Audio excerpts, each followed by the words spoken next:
All right, in today's lesson, we are going to be talking about solving a quadratic equation. When you solve a quadratic equation, you are basically trying to see where does the parabola touch the x-axis.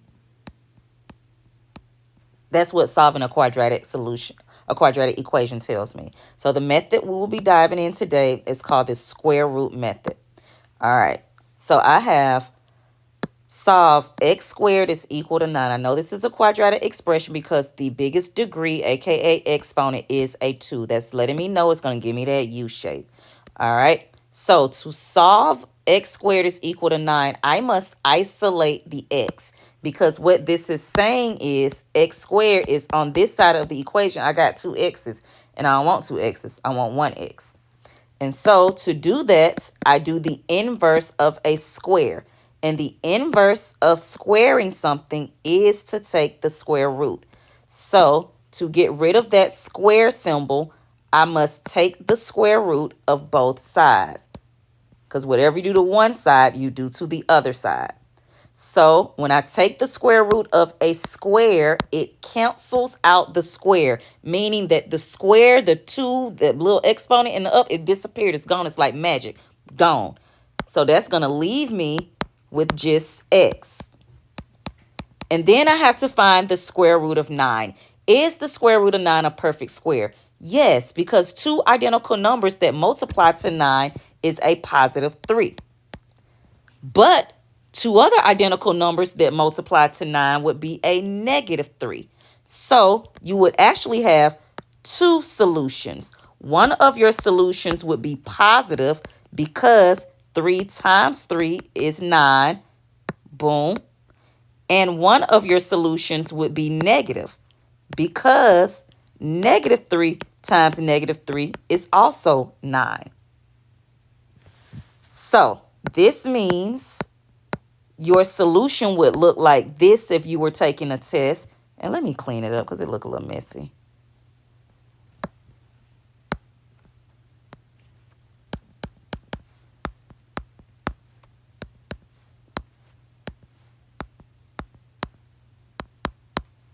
Your answer might look like this if you were to see it on a test. Or it could be separate. X is equal to 3 or x is equal to negative 3. They literally mean the same thing. And we can use Desmos to check our answer. So I type my equation in, and it says one of my solutions is a positive 3. Boom. And the other solution is a negative 3. Boom. And that is how you solve by square root method. We're going to look at some more. All right, let's look at our second example. We have x plus 1 squared is equal to 16, and I want to solve for x. Now, what I cannot do is just drop the parentheses. So I have to first get rid of the square. How do we get rid of a square? I do the inverse. And the inverse of a square is to take the square root.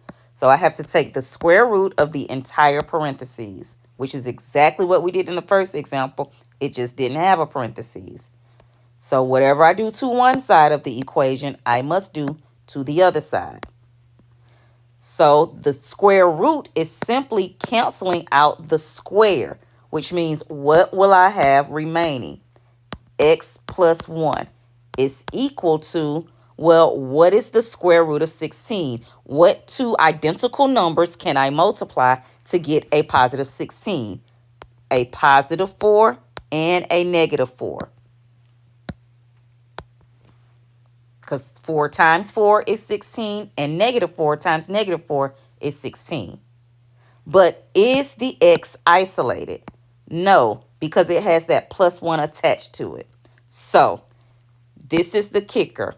Because I have two possible answers over here, I have to split this equation up to give it both possible on that side. So how does that look? I could say x plus 1 is equal to a positive 4 or x plus 1 is equal to a negative 4 because there were two possibilities for the square root of 16. So x plus 1 is equal to 4, boom, or x plus 1 is equal to negative 4. Boom. Now I have to solve for x 2 times. How do I solve for x? What is the opposite of adding 1? Subtracting 1. And whatever I do to one side, I do to the other. Well, these are going to cancel out because they're opposites, aka inverses. And we get x is equal to, what is 4 minus 1? 3. Or, over here for my second possible answer, I get x is equal to, what is negative 4 minus 1, a negative 5. What are my solutions? X is equal to 3 or x is equal to negative 5. And we can type it in Desmos to check our answer. We had x plus 1 squared is equal to 16. One solution at 3, so this one is right. And one solution at negative 5, we were right. All right, let's look at our next example. Can we use the exact same method that we just used for example 1 and 2 on this one? I cannot. Why not? Because I have a negative right here. And you cannot take the square root of a negative number. So what must I do? I must first get this negative 2 that's being multiplied to these x's out of the way. What is the opposite of multiplying negative 2? It will be to divide negative 2. And whatever I do to one side, I do to the other side. Well, what is going to cancel out these right here, because negative 2 divided by negative 2 is a positive 1. And that's what I want the coefficient to be, a positive 1. But what is negative 98 divided by negative 2? 49. So I get x squared is equal to 49. Now, this looks like what we just did. How do I solve for x? I need to get rid of the square. And how do I get rid of the square? I do the inverse, which is the square root. So I take the square root of both sides of the equation. And I get that will cancel out my square, leaving me with x. Well, what is the square root of 49? What two numbers can I multiply to give me 49? I can multiply a positive 7 times 7 and a negative 7 times 7. Do I have to do anything else to this problem? Absolutely not, because x is already isolated. So what are my solutions? X is equal to 7 or x is equal to negative 7. And I can come to my Desmos and check. 7, correct. And negative 7, correct. All right, now our last example says, use the same method that we just used to solve 5 times x minus 4 squared is equal to 125. So the same method that we just used, what did we do first to get rid of the number that was being multiplied? We divided. So the opposite of multiplying 5 would be to divide 5.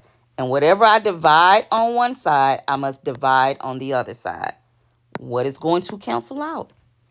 Because 5 divided by 5 gives me that positive 1 coefficient. And then I have x minus 4 squared is equal to 125 divided by 5.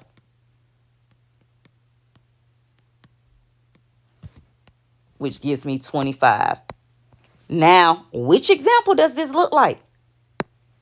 Here we go. Looks the same. So I have this parentheses attached to this square. What must I do? Take the square root. And if I take the square root of one side, what must I do to the other side? Take the square root. What is the square root going to cancel out? The square. What am I left with? X minus 4 is equal to what two numbers? Can I multiply to give me 25? So what's the square root of 25? A positive 5 or a negative 5. 5 times 5, 25. Negative 5 times negative 5, 25. Is it finished? Have I isolated x? No, because It has a minus 4 attached to it. Therefore, I'm going to have to split this equation up because that's what we did in the one that looked just like it. So this is going to turn into x minus 4 is equal to a positive 5, or x minus 4 is equal to a negative 5. How do we solve for x? Add 4 to both sides. So add 4.